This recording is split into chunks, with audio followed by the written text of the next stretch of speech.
A long-standing CCP bureaucrat decries the Communist Party for contorted moral values and a gloomy national fate. China eases its epidemic restrictions for those entering the country. The CCP's new internet censoring trick is to expose the user's IP. The U.S. Department of Justice charges 1 American and 4 Chinese officials with spying.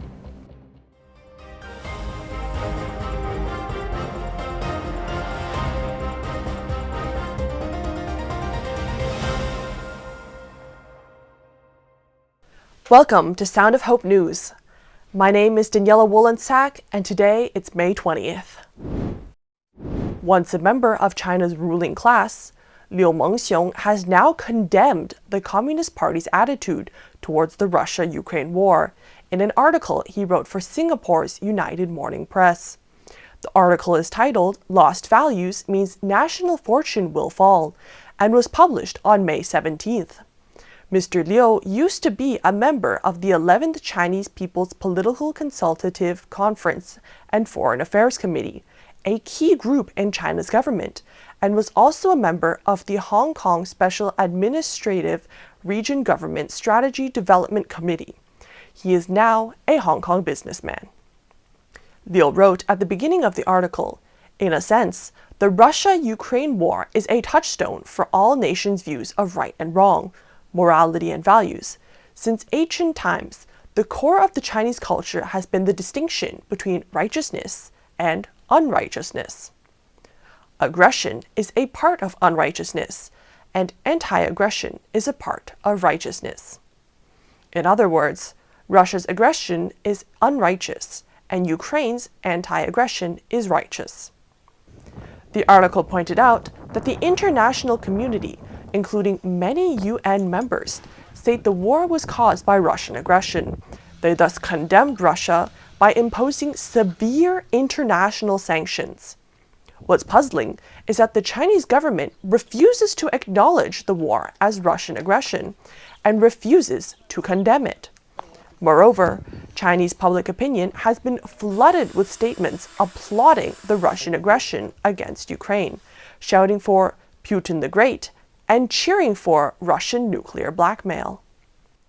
The outside world often agrees that media is the mouthpiece of the party in China. China has such strict censorship, it is hard to believe that the pro-Russia frenzy is not supported by the CCP government. This lack of values is shocking to the international community, and it supports the Chinese threat theory school of thought. Liu Mengxiong believes that a country without core values will only be destructive rather than constructive to the international order and world peace. Therefore, the international community will strengthen military defenses, decouple economically, isolate, and even impose international sanctions on China, like those imposed on Russia. Liu stated, if China subverts its values for a one-time Sino-Russian partnership, it will pay a heavy price. According to him, the Chinese nation has reached a most dangerous time.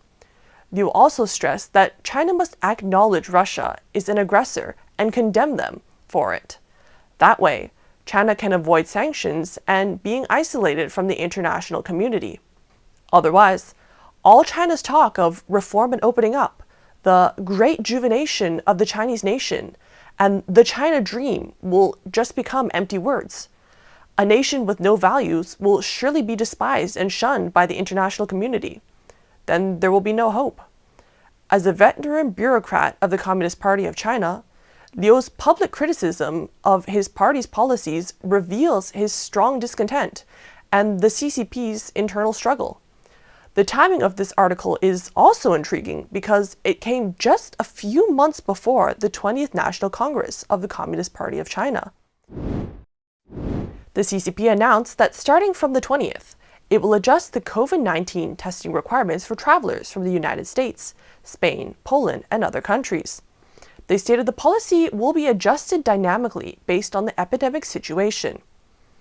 On the evening of the 17th, the Chinese embassy in the United States issued a notice that passengers from Dallas, New York, Los Angeles, San Francisco, and Seattle will still be required to take a dual nucleic acid test 48 or 24 hours before departure and a rapid antigen test 12 hours before their flight, depending on the airport they depart from.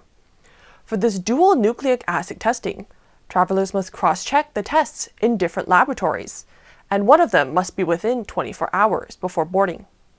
In addition, the Chinese embassies in Denmark, Spain, Ireland, Poland, and other countries have recently issued similar policies for pre-departure testing, generally relaxing the previous quarantine or testing requirements.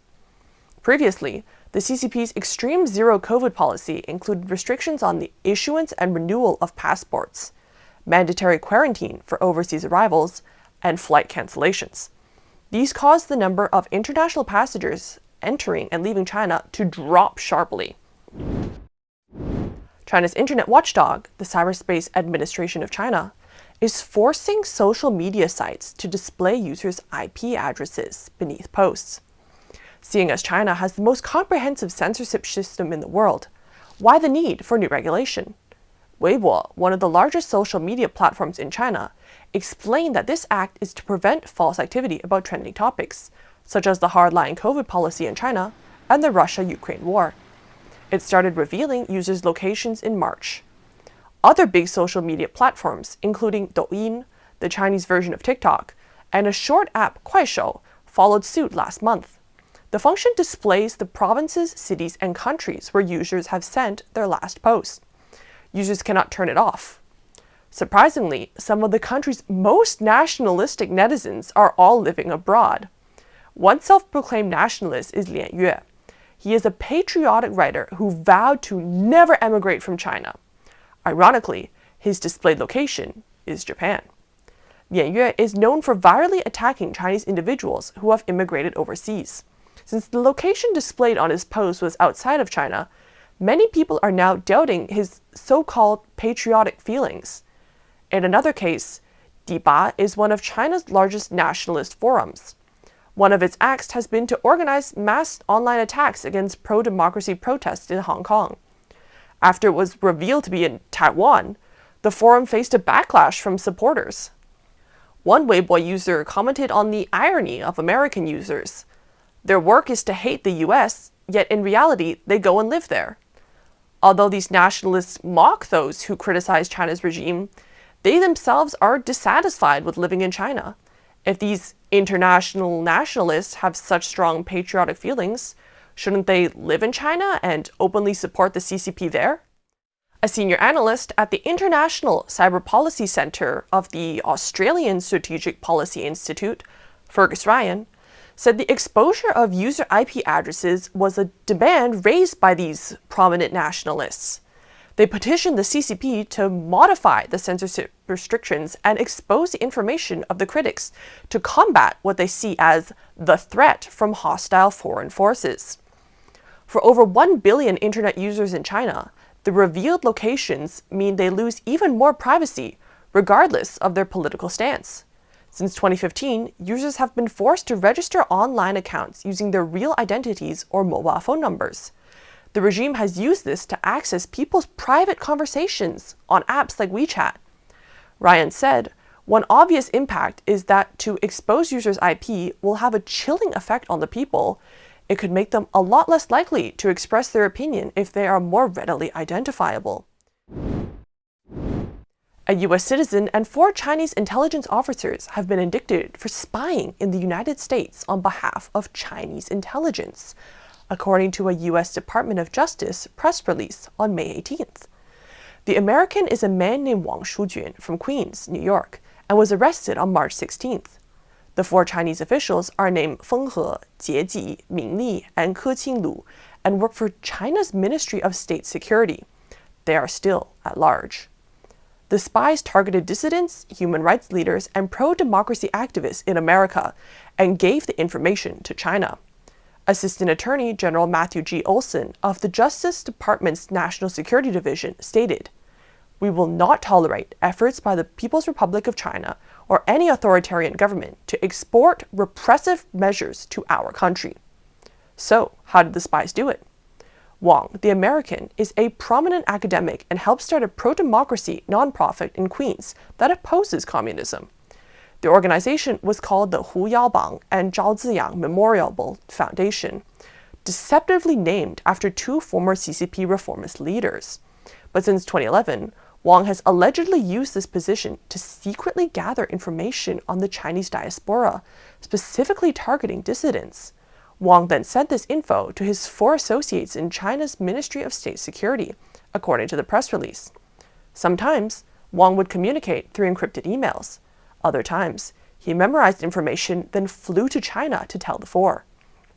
He also recorded lots of details in email diaries for the MSS, which included private conversation with targets as well as their activities. A search of Wang's house revealed he sent approximately 163 diaries to He Ji, Li, and Lu. In response to the spying, Alan E. Kohler Jr. of the FBI's National Security Branch warns Americans that if anyone doubts how serious the Chinese government is about silencing its critics, this case should eliminate any uncertainty. The Chinese government's aggressive tactics were once confined to its borders. Now, the People's Republic of China is targeting people in the United States and around the world. Since March, the Department of Justice has announced several high-profile espionage cases exposing the CCP's transnational repression schemes. These include alleged plots to intimidate and possibly attack a U.S. Army veteran to prevent him from running for Congress, and attempts to stalk and harass an American figure skater and her family, reported the Epoch Times. Wang Shujun will be prosecuted for these allegations. Thank you so much for listening, and don't forget to like, comment, and subscribe.